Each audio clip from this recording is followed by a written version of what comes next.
محدش عارف ان انا خالك، انا بالنسبه لك حد عادي. تمام، نبدا الحلقه. جاهزه؟ بدأنا.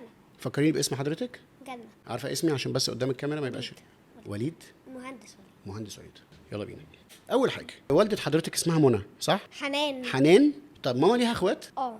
خلي بالك، عندها كام اخوات؟ 2 3. ما بتشوفيش التالت ده كتير ولا ايه؟ مش كتير يعني، ممكن يكون بيسافر حتت كتير. ممكن تحكي لنا اكتر على خالك التالت ده؟ هو يعني بيسافر حتت كتير، وممكن يروح اسبانيا لو عايز، ممكن يروح مثلا راس سدر. اسبانيا وراس صدر؟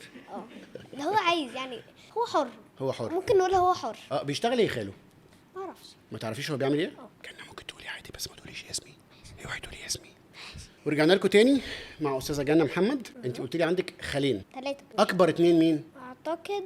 انا سمعت ان في واحد اسمه خالد ايوه. والتاني اسمه عماد. محمد. محمد. دول كبار. الصغير بقى مش عايزين نعرف اسمه، مش مهم. مش مهم. بس احكي لنا عليه شويه. الصغير ده هو عايش فين؟ في مصر. في مصر. بيشتغل ايه؟ بيقعد في البيت، يا اما بيجي، يا اما يعني بيشتغل حاجات انا مش عارفاها. أنا بس مش عارفة حاجات يعني. حلال. يعني بيجيب فلوس كتير قوي يعني.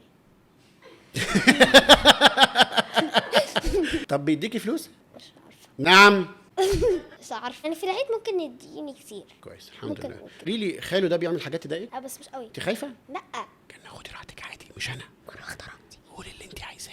ما انا واخده راحتي عادي. خلي بالك في البيت الكلام ده كله مش هيزعلني عشان هو محدش عارف ان انا. فخدي راحتك.